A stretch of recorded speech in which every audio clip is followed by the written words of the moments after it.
नमस्कार दोस्तों, स्वागत है आपका आज के लेक्चर में। इस लेक्चर में हम जानने वाले हैं चुनाव आयोग के बारे में, यानी इलेक्शन कमीशन ऑफ ईसीआई, मतलब इलेक्शन कमीशन ऑफ इंडिया के बारे में ब्रीफ में जानकारी हासिल करेंगे।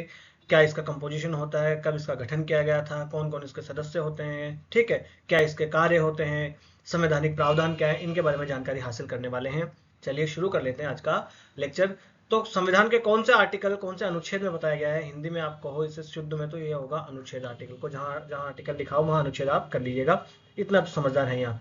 तो आर्टिकल 324 जो है उसके तहत बताया गया है इलेक्शन कमीशन ऑफ इंडिया के बारे में, चुनाव आयोग के बारे में।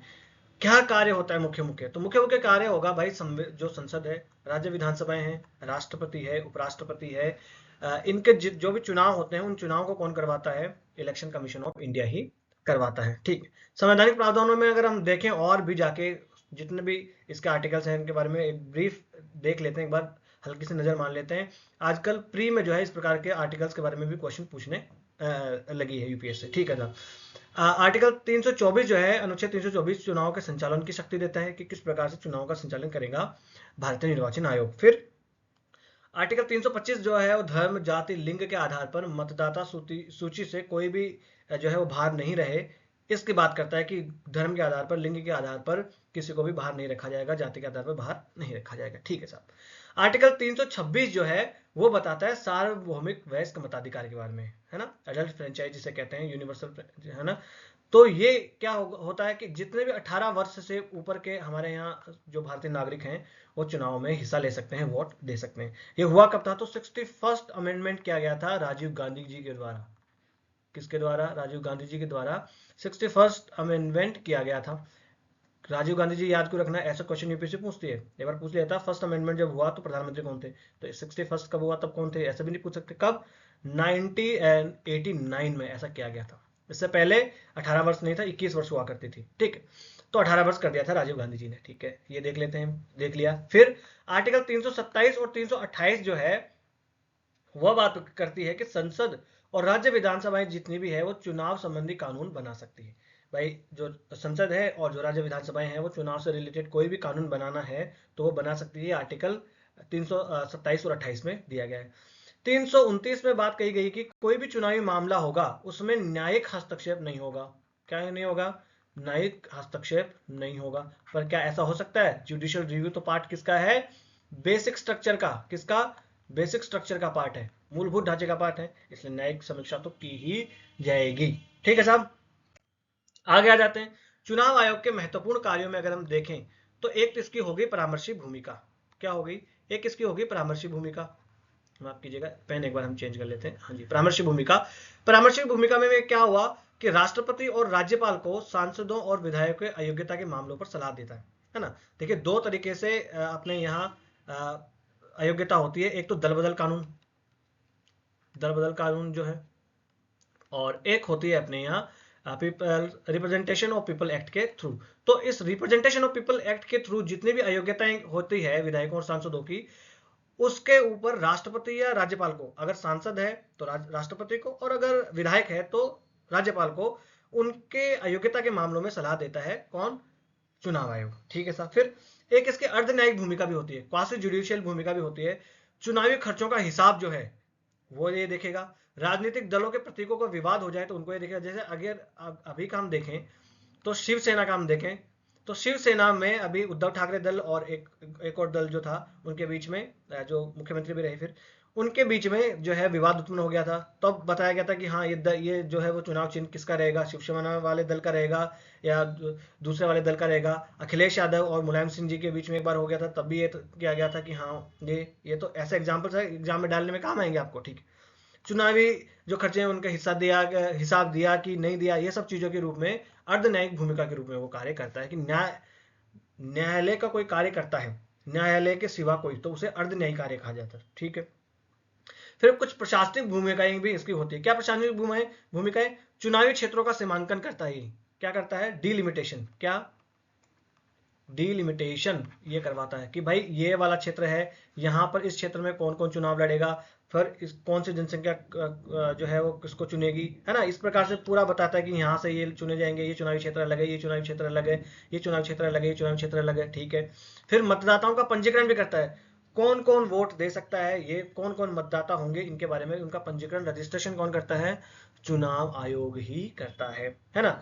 चुनाव कब होंगे, क्या चुनाव कब होंगे ये डिसाइड कौन करता है, चुनाव आयोग डिसाइड करेगा। एक बार ऐसा क्वेश्चन यूपीएससी में पूछ लिया था कि चुनाव कब होंगे, ये लोकसभा का अध्यक्ष डिसाइड करता है, राष्ट्रपति निर्धारित करता है, नहीं, चुनाव आयोग निर्धारित करता है। आपको लग रहा हो कि सर बड़े ही सिंपल सिंपल सिंपल सी चीजें बता रहे हैं, मगर ये सिंपल सिंपल चीजें ही एग्जाम में आपके काम आने वाली है, भारी भरकम चीजें काम नहीं आएंगी, यही छोटी छोटी चीजें काम नहीं आने वाली है, ठीक है। फिर आदर्श आचार संहिता, मॉडल कोड ऑफ कंडक्ट जो लागू होती है, जैसे ही चुनाव आयोग चुनाव की घोषणा कर दी जाती है, मॉडल कोड ऑफ कंडक्ट लागू कर दी जाती है, ठीक है। मॉडल कोड ऑफ कंडक्ट में क्या होता है भाई, ऐसे कुछ आचार विचार, ऐसे कोई आचरण होंगे जो सभी राजनीतिक दल जो है नहीं करेंगे, जैसा कि जाति आधार पर कोई भाषण देना, ऐसा कोई हिंसा फैलाने वाला भाषण देना हो गया, या ऐसा हो गया कि कोई सरकारी योजना अब नहीं लाई जा सकती, ये सब के सब मॉडल कोड ऑफ कंडक्ट के ही पार्ट होते हैं। तो ये सारे कार्य हो गए चुनाव आयोग के, ठीक है साहब।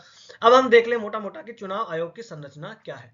तो जब चुनाव आयोग अपने यहाँ बना था 1950 में, उस टाइम पे चुनाव आयोग में एक ही चुनाव आयुक्त हुआ करते थे, एक ही सदस्य हुआ करते थे, क्या एक ही सदस्य हुआ करते थे उस टाइम पे, ठीक है साहब, समझ गए।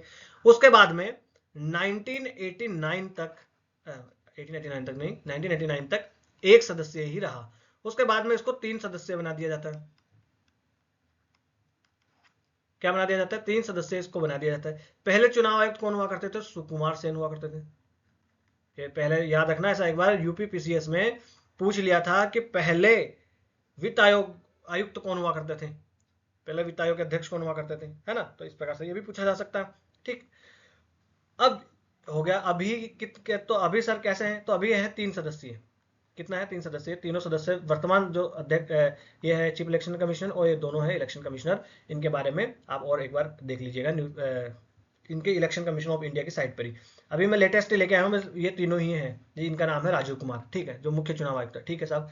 तो एक मुख्य चुनाव आयुक्त होते हैं और 2 चुनाव आयुक्त होते हैं, तीनों की शक्तियां बराबर होती हैं, ठीक है। अगर इनको कोई डिसीजन लेना होता है और अगर कंसेंसस नहीं बन पाता है तो वोटिंग कराई जाती है, और तीनों में जो भी जिसके वोट ज्यादा होंगे जिस पक्ष के, फिर उसको माना जाता है, बराबर इनकी शक्तियां होती है तीनों की, ठीक है।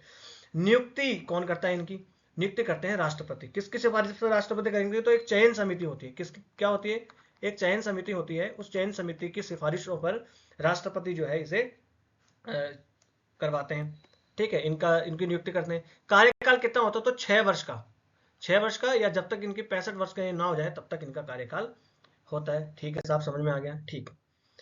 अब देखिए, एक विवाद का मुद्दा अभी थोड़े दिनों पहले उठा, यहाँ पर क्या विवाद का मुद्दा उठा, याद रखना आपको, ऐसा यूपीएससी में पॉलिटी से क्वेश्चन जो है, ऐसे विवादित क्वेश्चन भी पूछती है यूपीएससी।